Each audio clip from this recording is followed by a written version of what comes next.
Hello दोस्तों, आप सभी का आपके अपने चैनल एजुकेशन अड्डा पर हार्दिक स्वागत है। अगर आप इस चैनल पर नए हैं तो इसे सब्सक्राइब जरूर करें और बेल आइकॉन दबाएं।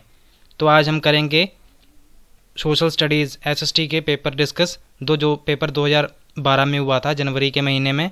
तो आज हम इसके कुछ इंपॉर्टेंट क्वेश्चन डिस्कस करेंगे। कल भी ये हमारा आज का तीसरा लेक्चर है। हम इससे पहले 2 लेक्चर कर चुके हैं। अगर आपने वो नहीं देखे तो उसे ज़रूर देखें। तो चलिए हम शुरू करते हैं पहले क्वेश्चन से। Which of the following combination of planets is known as gaseous planets? हमने वो बताना है कि इसमें से कौन से planets हैं इनमें से नीचे दिए हुए जो कि गैस के बने हुए हैं। जैसे कि हमारी पृथ्वी है, हमारी पृथ्वी सिर्फ गैस की तो नहीं बनी हुई, इसके चारों तरफ एक ब्लैंकेट ऑफ एयर है और एटमॉस्फेयर इसमें हमारी जो अर्थ है उसमें धरती है, लैंड फॉर्म है, उसमें कॉन्टिनेंट है ना। तो हमारी जो पृथ्वी है वो गैसेस प्लैनेट नहीं है, वो रॉकी प्लैनेट है। तो हमने ये बताना है कि इनमें से कौन सी ऑप्शन है जिसमें जो प्लैनेट गैस से बने हुए हैं। तो option first Mars, Venus, Saturn, Uranus. Option B Jupiter, Saturn, Uranus, Neptune. Option C Jupiter, Mars, Earth, Neptune. Option D Venus, Jupiter, Mars या सैटर्न। हिंदी में एक बार पढ़ लेते हैं। ग्रहों के निम्नलिखित संयोजनों में से किसे गैसीय ग्रह के रूप में जाना जाता है? Mangal, Shukra, Shani, Uranus, Brihaspati, Shani, Uranus, Neptune. Brihaspati, Mangal, Prithvi, Neptune, Shukra, Brihaspati, मंगल, शनि। तो इसका जो सही उत्तर होगा वो होगा option number B, Jupiter, Saturn, Uranus, Neptune. तो चलिए इसे हम समझ लेते हैं एक बार। ये आप देख रहे हैं इमेज जिसमें हमने एक अपने सोलर सिस्टम की प्लैनेट्स की जो है मेन प्लैनेट्स हैं हमारे 8, उनको हमने दिखाया हुआ है। तो पहले देखिए, पहले है मरकरी, फिर है वेनस, फिर है अर्थ, फिर है मार्स, फिर जुपिटर, फिर सैटर्न, यूरेनस, नेपच्यून। आप इसको निमोनिक्स बनाकर भी याद कर सकते हैं, जैसे कि M, V, E, M, J, S, U, N. आपको ये बहुत जल्दी याद हो जाएगा। आप इसको 2-4 बार रिपीट करेंगे तो ये आपको जल्दी याद हो जाएगा। एम, वी, ई, एम, जे, सन। तो आपको इसमें जो प्लैनेट्स हैं वो नहीं भूलेंगे। तो आपको ये याद रखना है जो फर्स्ट 4 प्लैनेट हैं ये वाले मरकरी, वीनस, अर्थ और मार्स, ये कौन से प्लैनेट्स हैं? रॉकी प्लैनेट्स हैं जो कि पत्थर से बने हुए हैं। और ये जो इधर वाले प्लैनेट्स हैं जुपिटर, सैटर्न, यूरेनस, नेपच्यून, ये सारे गैस के बने हुए प्लैनेट्स हैं। ठीक है। और सबसे बड़ा प्लैनेट कौन सा है? जुपिटर। तो चलिए चलते हैं हमारे नेक्स्ट क्वेश्चन पर। What is common era? Common era क्या है? ये सारी टर्में हमारी हिस्ट्री में यूज़ होती हैं। कॉमन एरा क्या है? Christian era which is now accepted in major part of the world. Indian era accepted by the government to issue notice. A new era developed by amalgamation of Hindu era and Islamic era. A new era to study historical events. ईसाई युग जो अब दुनिया के प्रमुख हिस्सों में स्वीकार किया जाता है, भारतीय काल को सरकार ने जारी करने के लिए स्वीकार कर लिया है। हिंदू युग और इस्लामी युग के समामेलन द्वारा विकसित एक नया युग या ऐतिहासिक घटनाओं के अध्ययन के लिए एक नया युग। तो इसका जो सही उत्तर होगा वो होगा Christian era which is now accepted in major parts of the world. ठीक है। इसका जो सही उत्तर कौन सा है? Option number A. इस पर टिक कर लीजिए। चलिए चलते हैं हम अपने अगले क्वेश्चन पर। Question number 3, wind actions create mushroom rocks which are usually found in. हमने बताना है कि हवाओं से एक आकृति बनती है। ठीक है। लिखा है जब क्रियाओं से मशरूम चट्टानें बनाती हैं वो आमतौर पर पाई जाती हैं। कहाँ पाई जाती हैं? जब हवाएं चलती हैं तो उनसे हवाएं चलने के बाद कुछ आकृतियाँ बन जाती हैं। उन आकृतियों को बताना है वो कौन सी आकृतियाँ कहाँ पाई जाती हैं। Plateaus, desert, tropical coastal areas या हिल्स। पठार, रेगिस्तान, उष्णकटिबंधीय तटीय क्षेत्र या पहाड़ियाँ। तो जो मशरूम रॉक्स बनती हैं वो बनती हैं डेजर्ट्स में। डेजर्ट तो आपने देखे हैं। आपको वैसे पता है पठार क्या होते हैं? पठार और पर्वत, पहाड़ियाँ क्या होती हैं और पठार क्या होते हैं?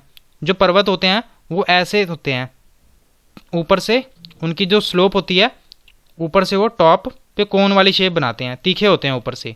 और जो पठार होते हैं ये कुछ इस तरह के होते हैं। पर्वत तो देखे हैं ना आपने, ये पर्वत है और ये पठार है। ये क्या है, इसकी जो सरफेस होगी वो फ्लैट होगी, तो ये क्या है, पठार। इंग्लिश में हम इसे बोलेंगे प्लेट्यू। चलिए देखते हैं, अभी मैं आपको एक इसकी मशरूम रॉक्स की एक इमेज भी दिखाऊंगा। ये देखिए, ये मशरूम रॉक्स ऐसे बन जाती हैं। यहाँ आप इसके साइड साइड देख रहे हैं, जब तेज़ हवाएं चलती हैं तो इसको इरोड कर देती हैं। इसकी जो यहाँ की जो मिट्टी होती है, जो चट्टाने जो पत्थर होते हैं, वो हवा की स्पीड से वो घिस जाते हैं, जिसके कारण इनकी ऐसी शेप बन जाती है। तो ये क्या है, ये मशरूम रॉक्स हैं। ये दोनों क्या हैं, मशरूम रॉक्स, जो कि रेगिस्तान या डेजर्ट में पाए जाते हैं। तो चलिए चलते हैं question number 4। Why did jatis emerge within varnas? जो जातीज थी उभर के क्यों आई वर्ण में, which became the basis to organize Indian society. इन्होंने कहा कि जो जातीज थी वर्नस के भीतर क्यों उभरा और जो भारतीय समाज को संगठित करने का आधार बना, क्यों? चलिए देखते हैं। Due to gradual expansion in social and economic need of the people with new skill set were required, there were a problem in integrating tribal people into Varna system. Jatis and Varnas are one and the same. Fierce opposition against Varna system gave a development to of Jans. तो इसका जो सही उत्तर होगा वो होगा option number A, क्योंकि due to gradual expansion in social and economic needs of the people with new skill sets were required. लोगों की सामाजिक और आर्थिक ज़रूरतों में धीरे धीरे विस्तार के कारण, जब उन्होंने देखा कि लोगों की जो सामाजिक और आर्थिक ज़रूरतें हैं उनमें विस्तार हो रहा है धीरे धीरे, तो इसलिए नौ कौशल की नई स्किल वाले लोगों की ज़रूरत पड़ी, जिसके कारण लोगों की नीड्स थी, जो उनकी जो ज़रूरतें थीं उनको पूरा किया जा सके। तो इसलिए ये जो जातिस थी ये इमर्ज हुई, उभरी, किसमें, वर्ण में। तो देखते हैं question number 5। The division of the period of Indian history into ancient, medieval and modern also has a problem, which of the following is one of the problem in it. तो देखते हैं, Indian history seems to have clear lines of distinction between ancient, medieval and modern period. Tripartite division reflect gradual growth of the Indian state. Three periods are insufficient to describe Indian history. The concept has been borrowed from the West, where modern period was associated with science, reason, democracy, liberty and equality. तो चलिए चलते हैं, एक बार हिंदी में question देख लेते हैं। भारतीय इतिहास की अवधि में प्राचीन, मध्यकालीन और मॉडर्न, आधुनिक के विभाजन को समस्याएं कौन सी थी? निम्नलिखित में से कौन सी इसमें कुछ समस्या है? भारतीय इतिहास में प्राचीन और मध्यकालीन और आधुनिक के बीच में अंतर रेखाएं की स्पष्ट रेखाएं हैं। त्रिपक्षीय विभाग भारतीय राज्य के क्रमिक विकास को दर्शाता है। भारतीय इतिहास का वर्णन करने के लिए तीन अवधियां अपर्याप्त हैं। अवधारणा पश्चिम की उधार ली गई है, जहां आधुनिक अवधि विज्ञान, कारण, लोकतंत्र, स्वतंत्रता और समानता से जुड़ी हुई है। तो जिसका जो सही उत्तर होगा वो होगा ऑप्शन नंबर डी, क्योंकि ये it is borrowed from the West, where modern period was associated with science, reason, democracy, liberty and equality. चलिए चलते हैं question number next. Question number 6। The East India Company set up a factory in Bengal on the bank of Hooghly in 1951-2। जो East India company थी उन्होंने बंगाल में Hooghly river के पास 1651 में जो अपना कारखाना स्थापित किया था। पहले क्यों स्थापित किया था? ठीक है, वो क्या था? By spices sending them to England, या by indigo from local farmer to send it to England, establish a base from which the factors could operate, manufacture cotton textile for exporting to England. तो इन्होंने जो पहली बार operate किया था वो इसलिए किया था, establish a base from which the factor could operate.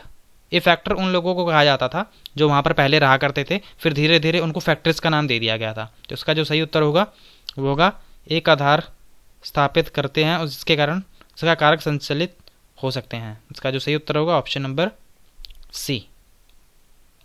ठीक है, तो चलिए चलते हैं next question.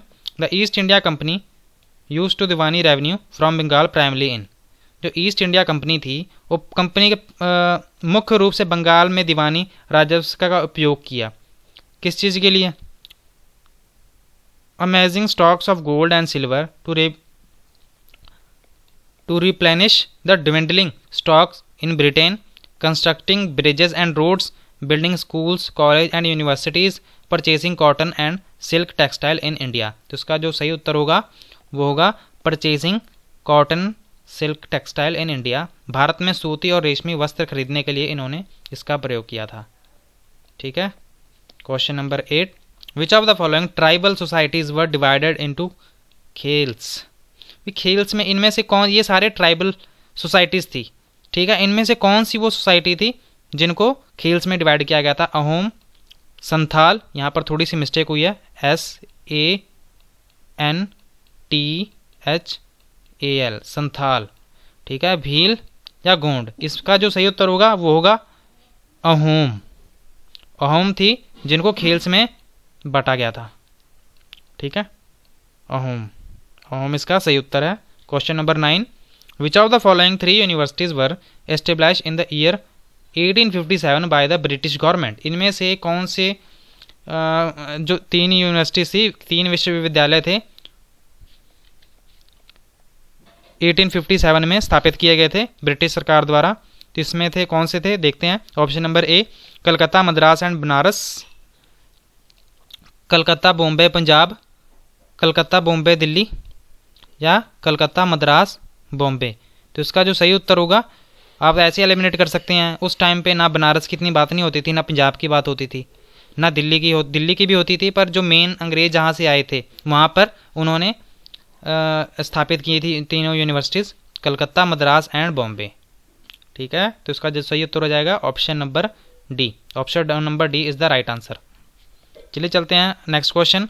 Chera chieftains ruled in the 12th century in the area presently lying in. Jharkhand, Bihar, Uttarakhand, Uttar Pradesh, Punjab, Haryana, या छत्तीसगढ़, मध्य प्रदेश। तो इसका जो सही उत्तर होगा वो होगा झारखंड एंड बिहार। वो सबसे पहले यहाँ पर ही राज किया करते थे। ठीक है। यहाँ पर अभी जो वर्तमान में ये वाली जगह जहाँ पर ये चेरा शेफ्टियंस राज किया करते थे, वो यहाँ पर अभी झारखंड और बिहार में है। ठीक है। तो चलिए चलते हैं question number 11, which of the following combination of kingdom was engaged in tripartite struggle. इन्होंने पूछा है कि राज्यों में कौन सा संयोजन त्रिपक्षीय संघर्ष में शामिल था। त्रिपक्षीय क्या होता है? 3।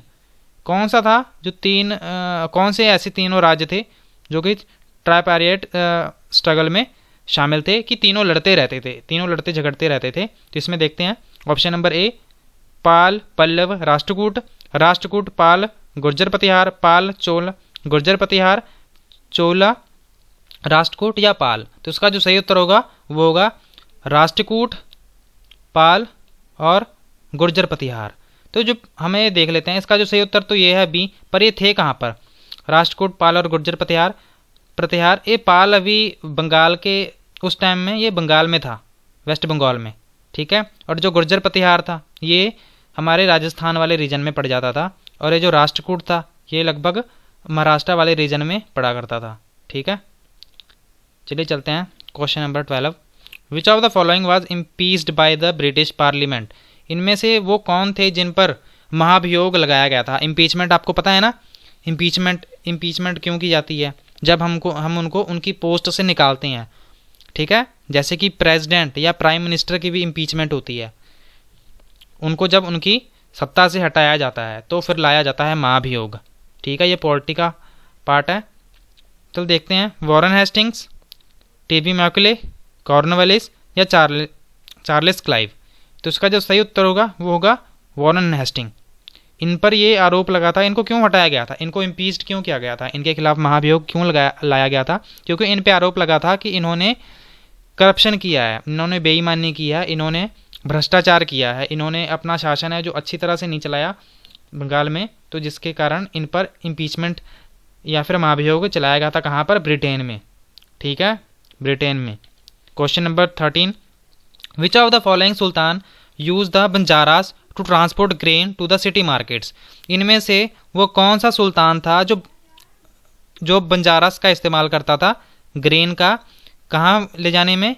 सिटी मार्केट्स, जो शहरों के बाजार थे वहाँ पर ले जाने के लिए। तो इसमें देखते हैं फिरोज शाह तुगलक, मोहम्मद बिन तुगलक, अलाउद्दीन खिलजी या बलबन। तो इसका जो सही उत्तर होगा वो होगा अलाउद्दीन खिलजी। अलाउद्दीन खिलजी के टाइम में बंजारों को शहर में के बाज़ारों में अनाज पहुंचाने के लिए इस्तेमाल किया जाता था, जिसके कारण वो मेन इनका जो काम था अनाज मिलिट्री के लिए वहाँ पर भेजा जाता था कि जिससे वो खरीद सकें। तो इसका जो सही उत्तर होगा अलाउद्दीन खिलजी। Question number 14, Bidri was. बीदरी क्या है? Bidri a type of silk textile produce in Bidar, a type of cotton textile produced in Bidar, a type of copper ware produce in Bidar, a inlay work in copper and silver done by artisans of Bidar.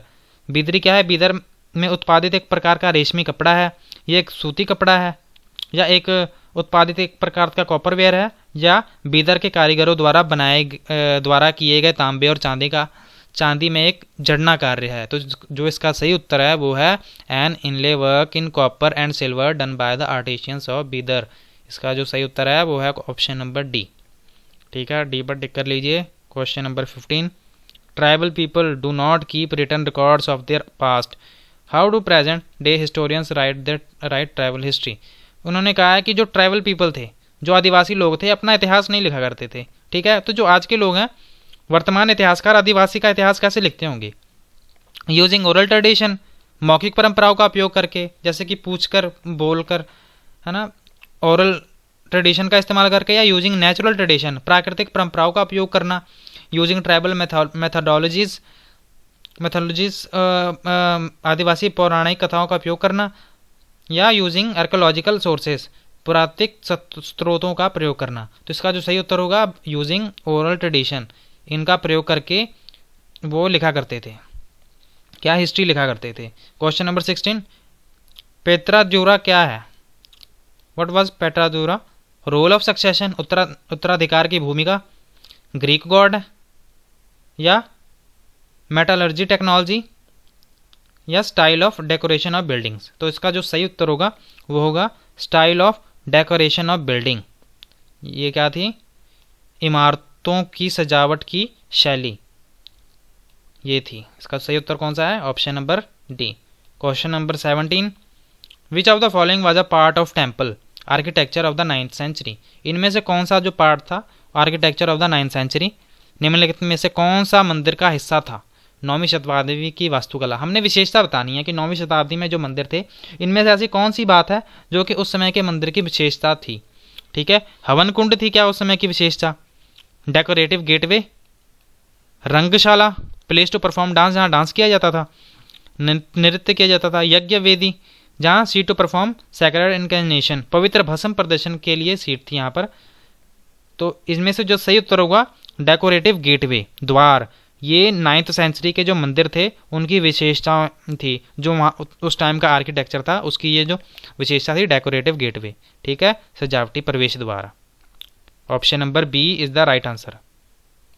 Question number 18, the particular diagram shows the position of the earth on a particular day, A B C D and E are location on the earth, which location will experience longest hours the day light. इन्होंने पूछा है कि ये सन है, ठीक है, यहाँ पर ये सन है, तो इनमें से ऐसी कौन सी जगह है जो कि सबसे लॉन्गेस्ट, इनमें से कौन सी पोजीशन है, इनमें से बताना है, डी, ई, ए, बी, सी या डी, कि जो सबसे ज़्यादा टाइम तक जहाँ पर सूरज की रोशनी पड़ती रहेगी। तो जैसा कि हमें देख रहे हैं सूरज की रोशनी सीधी पड़ेगी, है ना, ऐसे पड़ेगी, यहाँ पर स्लैंटिक हो जाएगी इधर वाले साइड में।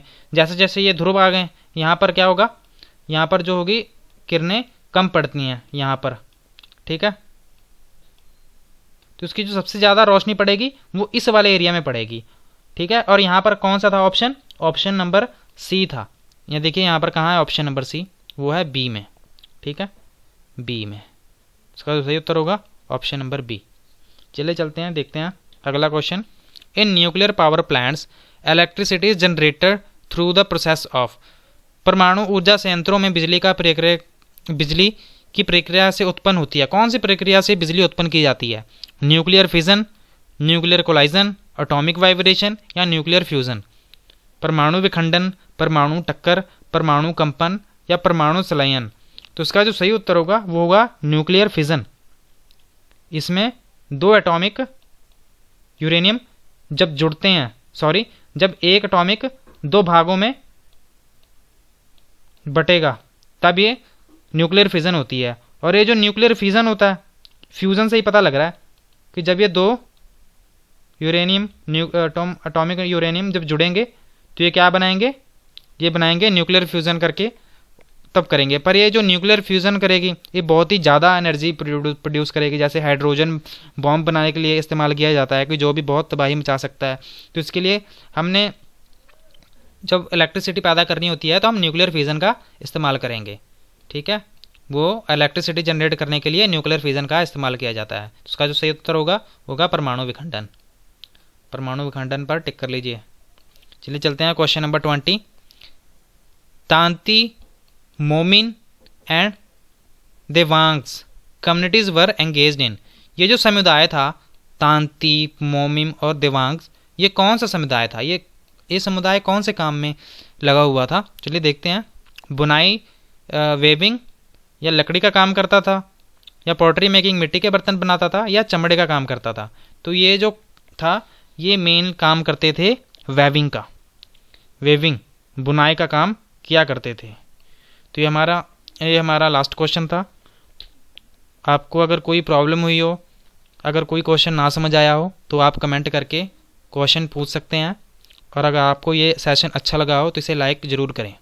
Thank you so much.